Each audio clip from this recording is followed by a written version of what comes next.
பிதாவாகிய தேவனாலும் குமாரனாகிய இயேசு கிறிஸ்துவினாலும் உங்களுக்கு கிருபையும் சமாதானமும் உண்டாவதாக. நாம் கடவுளை தொழுவோம்.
தேவன் ஆவியாய் இருக்கிறார்.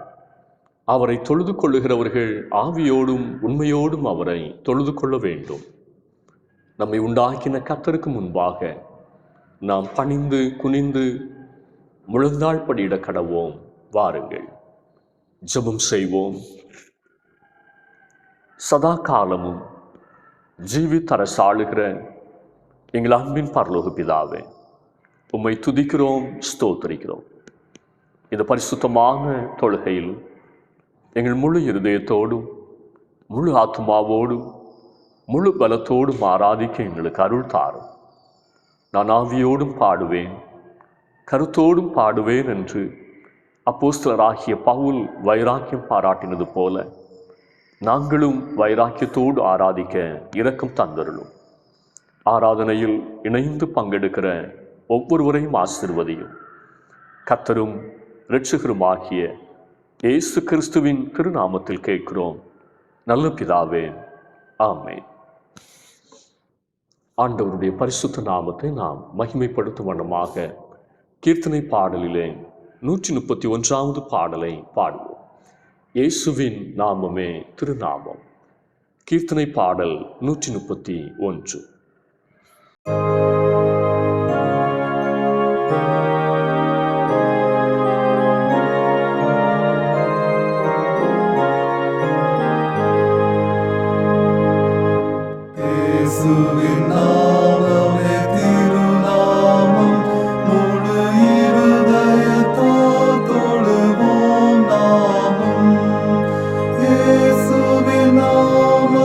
திருநாமம் முழு இருதயத்தால்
விண்ணவரும் பண்ணுடன் கொண்டாடும் நாமம், கடும் வேதாளம் கண்டு பயந்தோடும் நாமம்.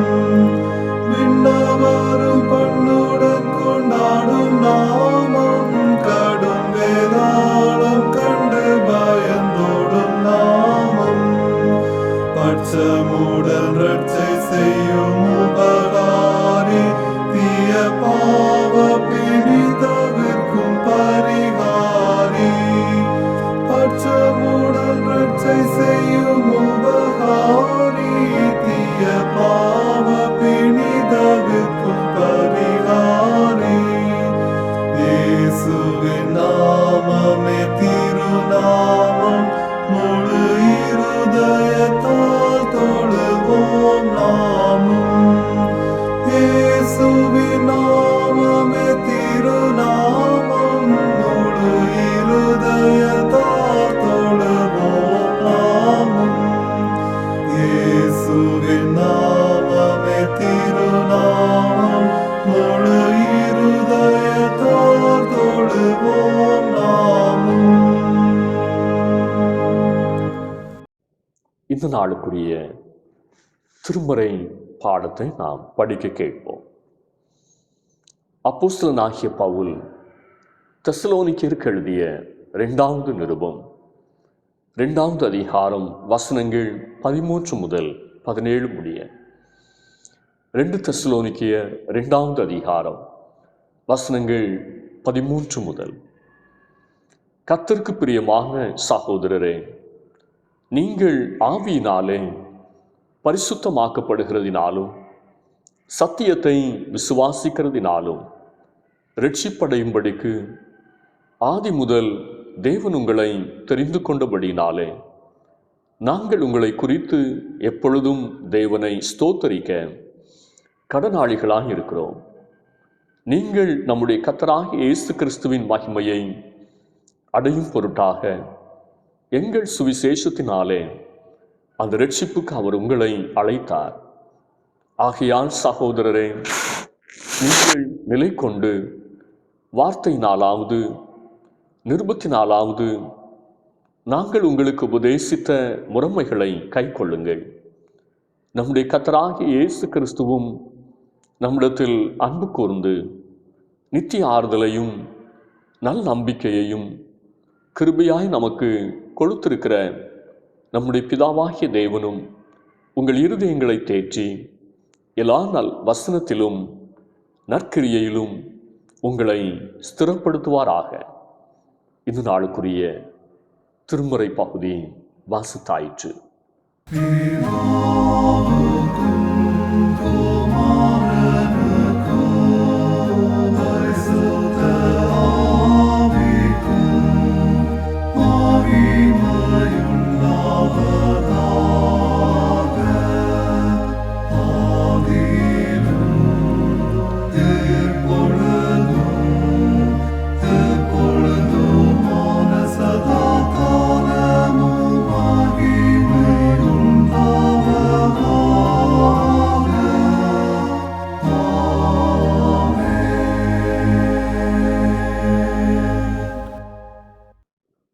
கர்த்தருடைய வார்த்தையை கேட்க நாம் ஆயத்தப்படும் வண்ணமாக எந்த காலத்திலும் எந்த நேரத்திலும் நன்றியால் உம்மை நான் துதிப்பேன் என்ற பாடலை நாம் இணைந்து உற்சாகமாய் பாடுவோம்.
உம்மை நான் துதிப்பேன். இயேசுவே உம்மை நான் துதிப்பேன், துதிப்பேன். எந்த வேளையிலும் துதிப்பேன். இயேசுவே உம்மை நான் துதிப்பேன், துதிப்பேன். எந்த வேளையிலும் துதிப்பேன். வாழ்விலும் நீரே, தாழ்விலும் நீரே, பாதையில் நீரே, என் பாதையில் நீரே. வாழ்விலும் நீரே, தாழ்விலும் நீரே, பாதையில் நீரே, என் பாதையில் நீரே. எந்த காலத்திலும் எந்த நேரத்திலும் நன்றியால் உம்மை நான் துதிப்பேன். இயேசுவே உம்மை நான் துதிப்பேன், துதிப்பேன். எந்த வேளையிலும் துதிப்பேன். இயேசுவே உம்மை நான் துதிப்பேன், துதிப்பேன். எந்த வேளையிலும் துதிப்பேன். துன்ப நேரத்தில் இன்பமும் நீரே, இன்னல் வேளையில் என் மாறினானே சார். துன்ப நேரத்தில் இன்பமும் நீரே, இன்னல் வேளையில் என் மாறினானே சார். எந்த காலத்திலும் எந்த நேரத்திலும் நன்றியால் உம்மை நான் துதிப்பேன். இயேசுவே உம்மை நான் துதிப்பேன், துதிப்பேன். எந்த வேளையிலும் துதிப்பேன். இயேசுவே உம்மை நான் துதிப்பேன், துதிப்பேன். எந்த வேளையிலும் துதிப்பேன். ஞானமும் நீரே, தானமும் நீரே, நியாயமும் நீரே, என் தானமும் நீரே. ஞானமும் நீரே, தானமும் நீரே, நியாயமும் நீரே, என் தானமும் நீரே. எந்த காலத்திலும் எந்த நேரத்திலும் நன்றியால் உம்மை நான் துதிப்பேன். இயேசுவே உம்மை நான் துதிப்பேன், துதிப்பேன். எந்த வேளையிலும் துதிப்பேன். இயேசுவே உம்மை நான் துதிப்பேன், துதிப்பேன். எந்த வேளையிலும் துதிப்பேன். ஆறுதல் நீரே, ஆதாரம் நீரே, ஆசையும் நீரே, என் ஆனந்தம் நீரே. ஆறுதல் நீரே, ஆதாரம் நீரே, ஆசையும் நீரே, என் ஆனந்தம் நீரே. எந்த காலத்திலும் எந்த நேரத்திலும் நன்றியால் உம்மை நான் துதிப்பேன். இயேசுவே உம்மை நான் துதிப்பேன், துதிப்பேன். எந்த வேளையிலும் துதிப்பேன். இயேசுவே உம்மை நான் துதிப்பேன், துதிப்பேன். எந்த வேளையிலும் துதிப்பேன். மீட்பரும் நீரே, என் மெய்ப்பரும் நீரே, மேன்மையும் நீரே, என் மகிமையும் நீரே. மீட்பரும் நீரே, என் மெய்ப்பரும் நீரே, மேன்மையும் நீரே, என் மகிமையும் நீரே. எந்த காலத்திலும் எந்த நேரத்திலும் நன்றியால் உம்மை நான் துதிப்பேன். இயேசுவே உம்மை நான் துதிப்பேன், துதிப்பேன். எந்த வேளையிலும் துதிப்பேன். இயேசுவே உம்மை நான் துதிப்பேன், துதிப்பேன். எந்த வேளையிலும் துதிப்பேன்.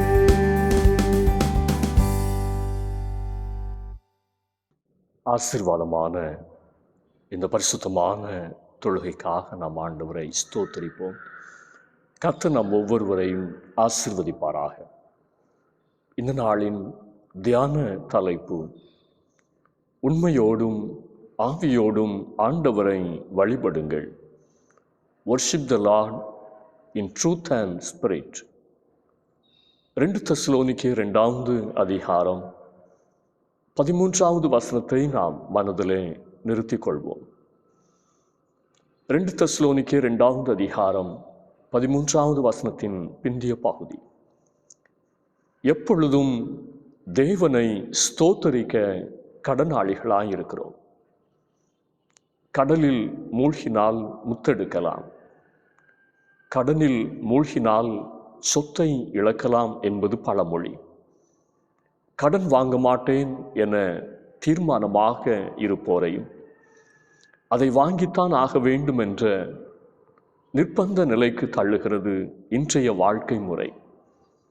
அதிக வருமானம் உள்ளவரும் கடன் வாங்கினால்தான் காலத்தை கழிக்க முடியும் என்ற நிலையில் உள்ளனர். அப்படி இருக்கும்போது நடுத்தர வர்க்கத்தினர், குறைந்த வருமானம் உள்ள நிலையில் வாழ்பவர்களின் நிலையை சொல்லவே வேண்டாம்.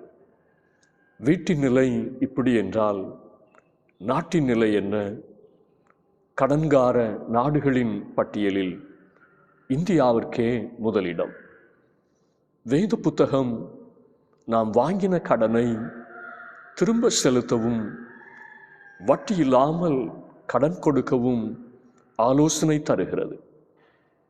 மட்டுமல்ல, நாம் திரும்ப செலுத்த வேண்டிய முக்கியமான ஆவிக்குரிய கடன்களையும் சுட்டி காட்டுகிறது.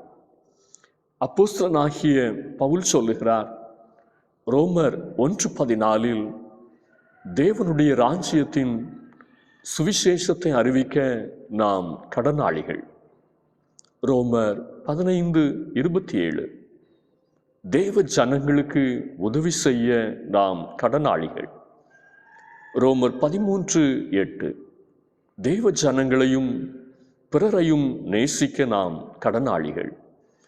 மத்தேயு 6:2, தேவ வசனத்தின் நிமித்தம் பிறருடைய தப்பிதங்களை மன்னிக்க நாம் கடனாளிகள்.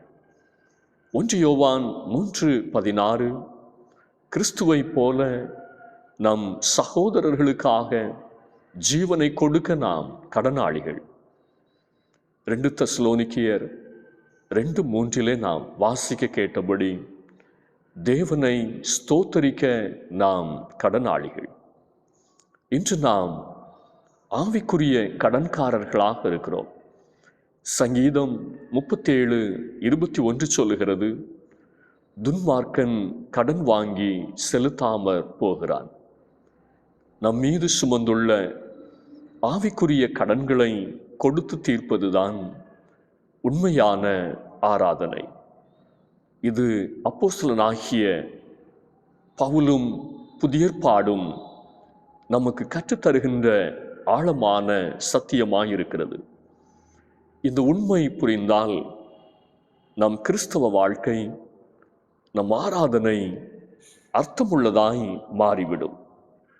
அப்போஸ்தலனாகிய பவுல் நம் கிறிஸ்தவ ஆராதனை வாழ்வு எப்படி இருக்க வேண்டும் என்பதை பற்றி முக்கியமான 3 காரியங்களை சுட்டி காட்டுகிறார். முதலாவது, கவனமாய் ஆராதியுங்கள். கவனமாய் ஆராதியுங்கள். 2 தெசலோனிக்கேயர் 2:13, கர்த்தருக்கு பிரியமான சகோதரரே, நீங்கள் ஆவியினாலே பரிசுத்தமாக்கப்படுகிறதினாலும் சத்தியத்தை விசுவாசிக்கிறதினாலும் இரட்சிப்படையும்படிக்கு ஆதி முதல் தேவன் உங்களை தெரிந்து கொண்டிருக்கிறார். தேவன் என்னை விசேஷித்த நோக்கத்தோடு தெரிந்து கொண்டிருக்கிறார் என்பதை அறிந்து கொண்டவர்கள் மாத்திரமே கவனமாய் ஆண்டவரை ஆராதிப்பார்கள். கர்த்தர் என்னை ஆவியினாலே பரிசுத்தமாக்கவும் சத்தியத்தை விசுவாசிக்கவும் இரட்சிப்படையவும் தெரிந்து கொண்டிருக்கிறார் என்பதை அறிந்தவர்களால் ஆண்டவரை ஆராதிக்காமல் இருக்க முடியாது.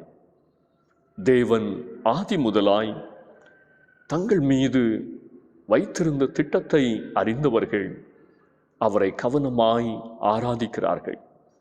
பிரசங்கி 5:1 சொல்லுகிறது, நீ தேவாலயத்திற்கு போகும்போது உன் நடையை காத்துக்கொள். மூடர் பலியிடுவது போல பலியிடுவதை பார்க்கிலும் செவி கொடுக்க சேர்வதே நலம். தாங்கள் செய்கிறது தீமை என்று அறியாதிருக்கிறார்கள். நம்முடைய ஆராதனை மூடர்களின் ஆராதனை போல் மாறிவிடக்கூடாது. கவனமாய் ஆராதிக்க வேண்டும். யாரை ஆராதிக்கிறோம் என்பதை உணர்ந்து ஆராதிக்க வேண்டும். கேரளாவில் உள்ள ஹரிப்பாட் என்ற ஊரை சார்ந்தவர் செல்வி சூர்யா சுரேந்திரன். இங்கிலாந்து தேசத்திலே அவருக்கு வேலை கிடைத்தது. பக்கத்து வீட்டாரிடத்திலே சொல்லிவிட்டு விமான நிலையத்திற்கு புறப்பட்டார். செல்போனிலே பேசியபடியே வீட்டிற்கு வெளியே தெருவோரமாய் நின்ற அரளிப்பூவை பறித்து அறியாமல் கடித்து கொண்டிருந்தார். கார் வந்தவுடன் அதில் பயணப்பட்டார். வழியிலேயே குமட்டல், வாந்தி.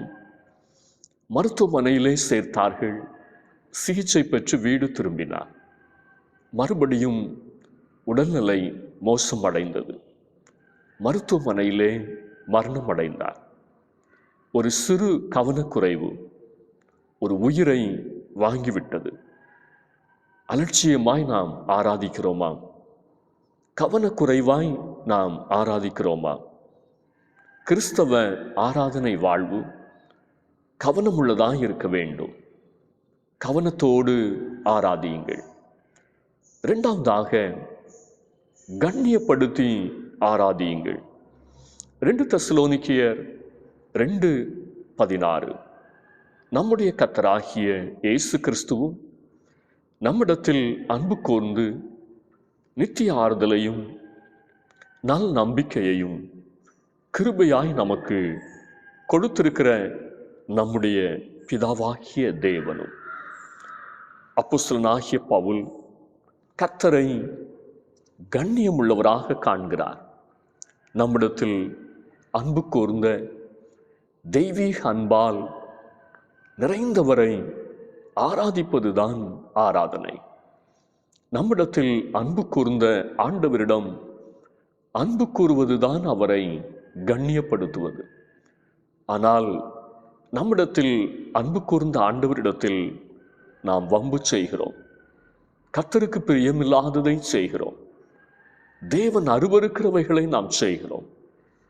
மாத்திரமல்ல, ஆலயத்திலும் வந்து நாம் ஆராதிக்கிறோம். இது ஆராதனை அல்ல.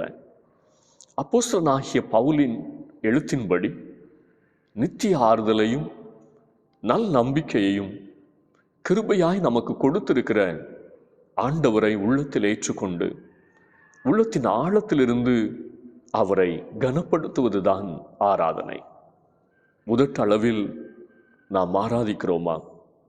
அல்லது உள்ளத்தின் ஆழத்திலிருந்து நாம் ஆராதிக்கிறோமா? இன்று உலக பிரகாரமான செழிப்பையும் ஆடம்பரத்தையும் சுகபோக வாழ்வையும் கொடுக்கிற வேறொரு இயேசுவை சுகபோகமாய் ஆராதிக்கிறவர்களாய் அநேகர் தவறாய் வழிமாறி போய்க் கொண்டிருக்கிறார்கள். தேவனை ஆவியோடும் உண்மையோடும் ஆராதிக்கிற போது தேவன் நித்திய ஆறுதலையும் நல் நம்பிக்கையையும் இருதயத்தில் தேர்தலையும் தருவார். கிறிஸ்தவ ஆராதனை வாழ்வு கர்த்தரை கண்ணியப்படுத்துவதாக இருக்க வேண்டும். கர்த்தரிடம் பேரம் பேசுவதாக இருக்கக்கூடாது. கடைசியாக, களங்கமற்றவர்களாய் ஆராதியுங்கள். களங்கமற்றவர்களாய் ஆராதியுங்கள். 2 தெசலோனிக்கேயர் 2:11. ஆகையால் சத்தியத்தை விசுவாசியாமல் அநீதியில் பிரியப்படுகிற யாவரும் ஆக்கினைக்குள்ளாவார்கள் என்று பவுல் இந்த வசனத்திலே எச்சரிக்கிறார். கிறிஸ்தவர்கள் என்ற பெயரோடு வாழ்ந்தாலும் அநேக கிறிஸ்தவர்கள் சத்தியத்தை விசுவாசிக்கவில்லை. அநீதியை வெறுக்கிறவர்கள் மிக குறைவு. அநீதியில் பிரியப்படுகிற கிறிஸ்தவர்களே அதிகம். அநீதியும் நீதியும் ஒருபோதும் இணைந்து செல்ல முடியாது. உண்மையான ஆராதனை என்பது களங்கமற்ற இருதயத்தோடு ஆண்டவரை ஆராதிப்பது. 2 தெசலோனிக்கேயர் 2:15 பவுல் எழுதுகிறார், ஆகையால் சகோதரரே, நீங்கள் நிலை கொண்டு வார்த்தையினாலாவது நிருபத்தினாலாவது நாங்கள் உங்களுக்கு உபதேசித்த முறைமைகளை கைக்கொள்ளுங்கள். கர்த்தருடைய வார்த்தையை, கர்த்தரை ஆராதிக்கிறவர்கள் கைக்கொள்ள வேண்டும். அப்போஸ்தலர்களுடைய உபதேசங்களை கைக்கொள்ள வேண்டும்.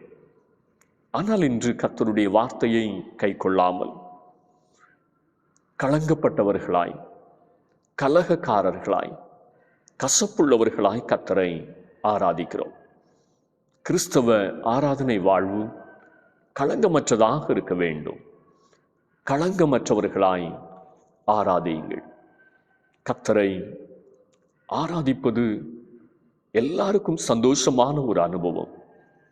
இயேசு கிறிஸ்துவை நேசிக்கிறவர்களால் அவரை ஆராதிக்காமல் இருக்க முடியாது. 2 தெசலோனிக்கேயர் 2:14 பவுல் சொல்லுவது போல, ஆவியோடும் உண்மையோடும் ஆராதிக்கிறவர்கள் இயேசு கிறிஸ்துவின் மகிமையை அடைய வேண்டும். கிறிஸ்துவின் சுவிசேஷம் ஒன்றே கிறிஸ்துவின் மகிமையை நாம் அடையத்தக்கதாக நம்மை ஒவ்வொரு நாளும் மறுரூபப்படுத்துகிறது. தேவனை நாம் ஆவியோடும் உண்மையோடும் ஆராதிப்போம். ஆண்டவரை ஆவியோடும் உண்மையோடும் ஆராதிப்பது என்பது கவனமாய் ஆராதிப்பது, கண்ணியப்படுத்தி ஆராதிப்பது, களங்கமற்றவர்களாய் ஆராதிப்பது. இந்த ஆராதனை வாழ்வை நம் வாழ்க்கையிலே சொந்தமாக்கிக் கொள்வோம். ஆண்டவர் நம் ஒவ்வொருவரையும் தம்முடைய வார்த்தைகளால் ஆசீர்வதிப்பாராக. ஆமென். ஆராதனைக்கு நிறைவு பாடலாக ஞான பாடலிலே 454வது பாடலை பாடுவோம். இயேசுவின் அன்பில் மூழ்கவும், நேசத்தின் ஆழம் பார்க்கவும். ஞான பாடல் 454வது பாடல்.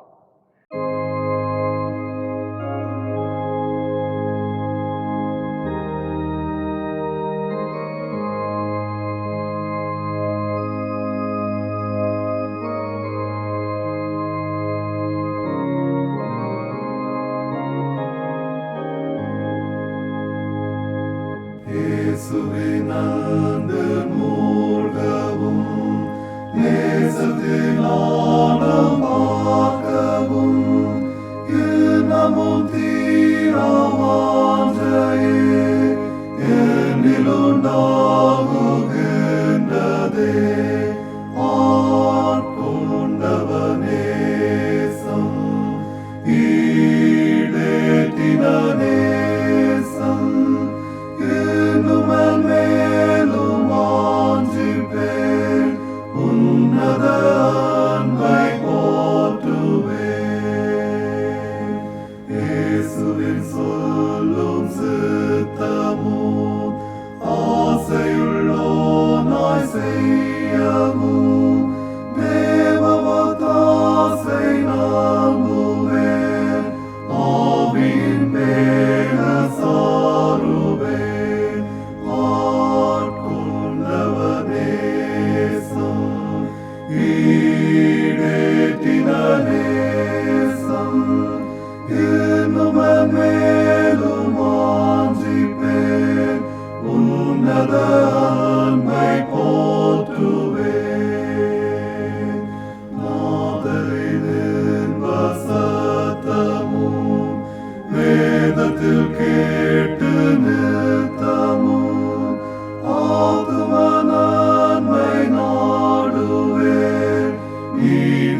ஜெபம் செய்வோம்.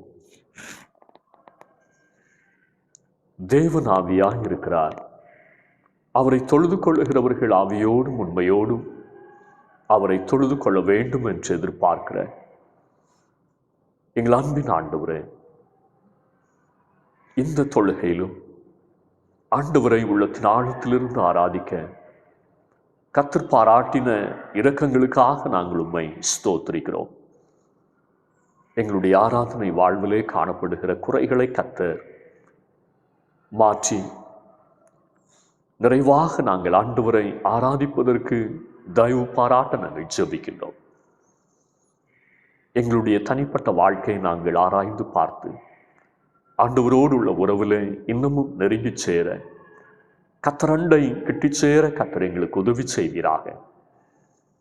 கவனமாய் கர்த்தரை ஆராதிக்க, கண்ணியப்படுத்தி கர்த்தரை ஆராதிக்க, களங்கமற்றவர்களாய் ஆராதிக்க எங்களுக்கு உணர்வுள்ள ஒரு இருதயத்தை தந்துள்ள வேண்டும் என்று சொல்லி நாங்கள் ஜெபிக்கின்றோம். வானத்தையும் பூமியும் படைத்த சர்வ வல்லமை உள்ள தேவனை ஆராதிக்கிற ஒரு பெரிய பாக்கியத்தை கர்த்தர் எங்களுக்கும் எங்களுடைய சந்ததிகளுக்கும் தந்ததற்காக நாங்கள் உம்மை ஸ்தோத்திரிக்கிறோம். இந்த பெரும் பாக்கியத்திற்காக நாங்கள் என்றென்றும் நன்றி உள்ளவர்களாய் காணப்பட, சாட்சிகளாய் காணப்பட கர்த்தர் தயவு பாராட்ட நாங்கள் ஜெபிக்கின்றோம். இந்த ஆராதனையிலும் பங்கெடுத்த ஒவ்வொருவரையும் கர்த்தர் பேர் பேராக ஆசீர்வதிப்பீராக. தூர இடங்களிலிருந்து இந்த ஆராதனை இணைந்து நிற்கிற ஒவ்வொருவரோடும் நிறைவான கிருபை தங்கியிருக்க நாங்கள் ஜெபிக்கின்றோம். தேவைகளின் மத்தியிலே ஆண்டவரை நோக்கி கூப்பிடுகிற ஒவ்வொருவருக்கும் கர்த்தர் மனம் இறங்கி எல்லாருடைய தேவைகளையும் சந்திக்க நாங்கள் ஜெபிக்கிறோம். கூப்பிடுகிற காக்கை குஞ்சுக்கும் ஆகாரம் கொடுக்கிற தேவன் நீர். கடன் பாரங்களை கர்த்தர் மாற்றி குடும்பங்களுடைய தேவைகள் சந்திக்கப்பட கர்த்தர் தயவு பாராட்டுவீராக. உழைக்கின்ற உழைப்பு பிரயாசங்கள் நன்மையாக குடும்பத்திலே தங்கும்படிக்கு கர்த்தர் உதவி செய்யும். புத்தலான பையிலே போடப்பட்டதாக வருமானங்கள் செலவழிந்து போகாதபடிக்கு மீதம் எடுக்கத்தக்கதான ஒரு ஆசீர்வாதத்தை, பிற்கால வாழ்விற்கென்று சேமிக்கத்தக்கதான ஒரு ஆசீர்வாதத்தை தந்து ஞானமாய் நாட்களையும் காலங்களையும் பிரயோஜனப்படுத்தி கொள்ள கர்த்தர் ஒவ்வொருவருக்கும் உதவி செய்யும். நல்ல வேலை வாய்ப்புக்காய் காத்திருக்கிற தம்முடைய பிள்ளைகளுக்கு நல்ல வேலை வாய்ப்புகளை கொடுத்து கர்த்தர் ஆசீர்வதியும். வெளிநாடுகளிலே வேலை வாய்ப்புகளின் நிமித்தமாய் இருக்கிறவர்கள், தூர இடங்களிலே பணி பொறுப்புகளின் நிமித்தமாய் இருக்கிறவர்கள் ஒவ்வொருவரையும் கர்த்தர் நினைந்தருளி தம்முடைய பிள்ளைகள் எங்கிருந்தாலும் நேர்மையோடு தங்களுடைய பணிவிடை நிறைவேற்றுகிறதினாலே கர்த்தருடைய ஆசீர்வாதத்திற்கு பங்குள்ளவர்களாய் சாட்சி பகர கர்த்தர் உதவி செய்ய நாங்கள் ஜெபிக்கின்றோம். குடும்பங்களிலே குழந்தை பாக்கியத்தை தந்து கர்த்தர் ஆசீர்வதிப்பீராக. திருமண வாழ்விற்காய் காத்திருக்கிற தம்முடைய பிள்ளைகளையும் கர்த்தர் நினைந்தருளி ஏற்ற வேளையிலே திருமண காரியங்களை கைக்குடி வர பண்ண நாங்கள் ஜெபிக்கின்றோம். பலவிதங்களிலே குடும்ப பிரச்சனைகளோடு இருக்கிற தம்முடைய பிள்ளைகளை கர்த்தர் நினைந்தருளும். ஆண்டவர் தாமே குடும்பங்களிலே சமாதானத்தை மகிழ்ச்சியை பெருக பண்ணுவீராக. கருத்தொருமித்து அன்புறவோடு ஜெபத்தோடு தம்முடைய பிள்ளைகள் வாழ்ந்திருக்க கர்த்தர் கிருபை பாராட்ட நாங்கள் ஜெபிக்கின்றோம். தேசத்தை கர்த்தர் ஆசீர்வதியும். தேசத்திலும் கர்த்தருடைய நன்மைகள் பெருக நாங்கள் ஜெபிக்கிறோம். வேலை வாய்ப்பில்லாதபடிக்கு இருக்கிறவர்களை கர்த்தர் நினைந்தருளுவீராக.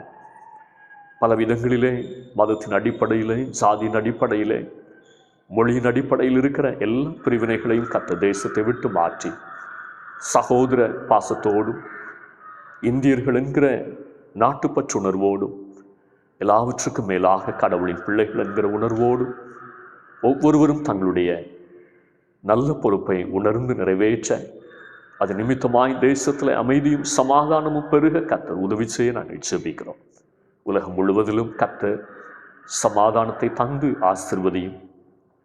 தேசங்கள் ஒன்றுக்கொன்று இணைந்து செயல்பட கர்த்தர் உதவி செய்ய நாங்கள் ஜெபிக்கிறோம். ஊழியங்களை கர்த்தர் இந்த மாதத்திலும் ஆசீர்வதித்து தந்து கர்த்தருடைய மகிமை விளங்க அநேக ஆத்துமாக்கள் சந்திக்கப்பட எங்களுடைய ஆராதனை வாழ்க்கையிலும் ஒரு பெரிய மாற்றத்தை நாங்கள் கண்டு கொள்ள ஆண்டவரை ஆவியோடும் உண்மையோடும் ஆராதித்து மகிழ கர்த்தர் கிருபை பாராட்ட நாங்கள் ஜெபிக்கின்றோம். தேவ சமூகத்திலே வந்த ஒவ்வொருவரையும் கர்த்தர் ஆசீர்வதித்து அனுப்பும். இயேசுனுடைய பேர்ல கேட்கிறோம் நல்ல பிதாவே, ஆமென். நீர் பெற்றபடி நாங்களும் வென்றேறி போகவே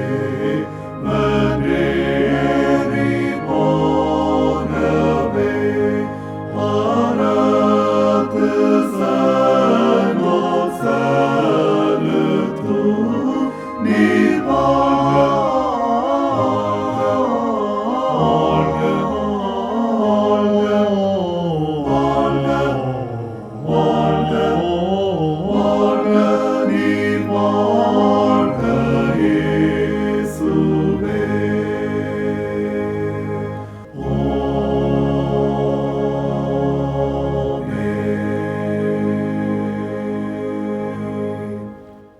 நம்முடைய ஆண்டவராகிய இயேசு கிறிஸ்துவின் கிருபையும் பிதாவாகிய தேவனுடைய அன்பும் பரிசுத்தாவினுடைய ஐக்கியமும் சிநேகமும் நம் அனைவரோடும் இன்றும் என்றும் சதா காலங்களிலும் நிறைவாய் தங்கியிருப்பதாக.